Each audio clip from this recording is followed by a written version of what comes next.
एकता foundation तर्फे सुरुवात केलेला अभ्यासाचा भोंगा हा फार महत्त्वाचा आहे. अभ्यास हे फक्त विद्यार्थी किंवा शिक्षकांनीच शाळेतच करावा असं नव्हे तर पालकांनी सुद्धा करायचं आहे.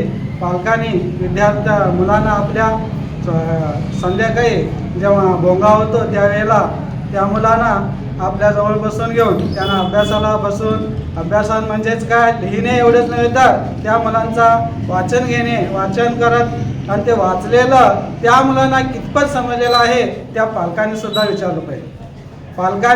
पालकांचा आणि आता आजकाल मुलांचा फारच काय झालं ना, त्यांच्यामध्ये असलेलं जे अंतर आहे ते फार दुरावत आहे. हे कशामुळे म्हणजे मोबाईलमुळे. हे मोबाईल बंद करणं किंवा मोबाईलवर आता जे मुलं जे गेम खेळत आहेत किंवा टी व्ही पाहत आहेत त्या टी व्हीवरचे सिरियल मोबाईलवरचे गेम हे करून मुलांच्यात काय होत आहे, अभ्यासाची कमतरता निर्माण होते.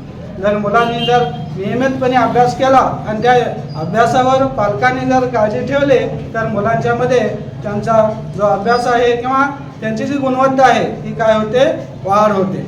आणि हा जो उपक्रम राबविल्यामुळे या एकता सोशल फाउंडेशन व या मांजरीतील सर्व ग्रामस्थांच्या वतीनं हे राबविल्यामुळे मी त्यांचा काय आहे, आभार आहे.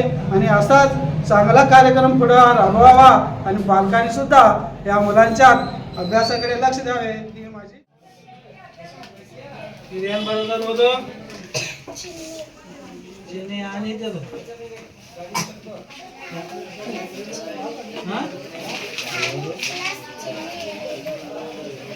ಆರು ಪ್ಲಸ್ ಚಿಹ್ನೆ 2 6 ಚಿಹ್ನೆ ಅಲ್ಲ ರೂಪಾಯಿ 6 ಪ್ಲಸ್ ಅಂದ್ರೆ ಏನಂತೀರ ಸಂಚಲನ ಅಂತೀರೋ ಏನಂತೀರಿ ರೂಪಾಯಿ 2 ಎಲ್ಲ ಕೋರ್ಸ್ ಎಷ್ಟು ಬಂತು ರೂಪಾಯಿ 2 ಅದು ರೂಪಾಯಿ ಏನು ರೂಪಾಯಿ ಅಂದ್ರೆ ಚಿಹ್ನೆ ಅಲ್ಲ ರೂಪಾಯಿ ಅನ್ಬೇಕಾ ಅರಿಯಸ್ ಅಂತಿರಲ್ಲ ಇಂಗ್ಲೀಷ್ದಾಗ ಚಿಹ್ನೆ ಐತೆ ಏನು ಸೋರೈಸ್ ಕಾನೂನು ಅಲ್ಲ ಕಾನೂನು ಜೋರ್ನ ಜೋರ್ನ